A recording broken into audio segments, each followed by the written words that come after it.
Hey guys, Justin here again. Today we're going to be instructing you on 1- and 2-person bag valve mask ventilation techniques. This is going to be performed on casualties who are unconscious, unresponsive, who are not breathing, but do have a pulse. All right, so the first thing that we need to do is the provider needs to position themselves at the casualty's head. In this case, I'm going to put the casualty in a neutral sniffing position.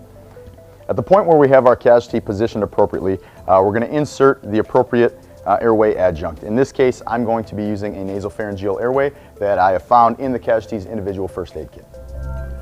All right, our nasopharyngeal airway is inserted. Now we're going to use our bag valve mask. So we're going to start by opening this up, taking out our mask, the BVM in its entirety.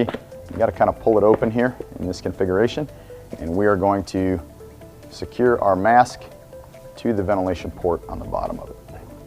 Okay, so now that we have our bag valve mask assembled, I'm going to use an EC technique, and what I mean by that is I'm going to make my fingers here in somewhat of an E shape and a C shape, with the thumb going over the part of the mask that covers the bridge of the casualty's nose, as well as my index finger over the cleft of the chin, and then I'm going to use the E, these 3 fingers, to grab the mandible and kind of lift the patient's face in an upward position while maintaining pressure with my index finger and my thumb, opening the airway by performing a head tilt chin lift maneuver. So while maintaining a good mask to face seal here, squeeze the bag with your other hand while observing the chest rise to make certain the lungs are being inflated effectively. Continue squeezing the bag once every 5 to 6 seconds so your adult casualty can maintain 10 to 12 breaths per minute. And then periodically we're going to check and make sure that our casualty still has a pulse, as well as observe for any spontaneous respiration. As always, make sure you document all of your treatment on a DD 1380, otherwise known as the Tactical Combat Casualty Card, and affix it to our casualty prior to transport. All right, so now we're going to demonstrate our 2-person bag valve mask ventilation techniques.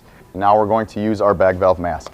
So we're going to start by opening this up, taking out our mask, the BVM in its entirety. You got to kind of pull it open here in this configuration, and we are going to secure our mask to the ventilation port on the bottom of it. So as I demonstrated earlier, we're going to stand at the patient's head, we're going to have him in a sniffing position, and we're going to use our appropriate airway adjunct. In this case, a nasopharyngeal airway that we found in our casualty's IFAC. So at this point, I would be using a similar technique with my bag valve mask. I'd be taking both my thumbs, putting them over the bridge of the nose, my index fingers over the cleft of the chin, and my pinky, my ring finger, and my middle finger underneath both sides of the mandible here. So really, this is helping us maintain a more effective seal on the patient's face.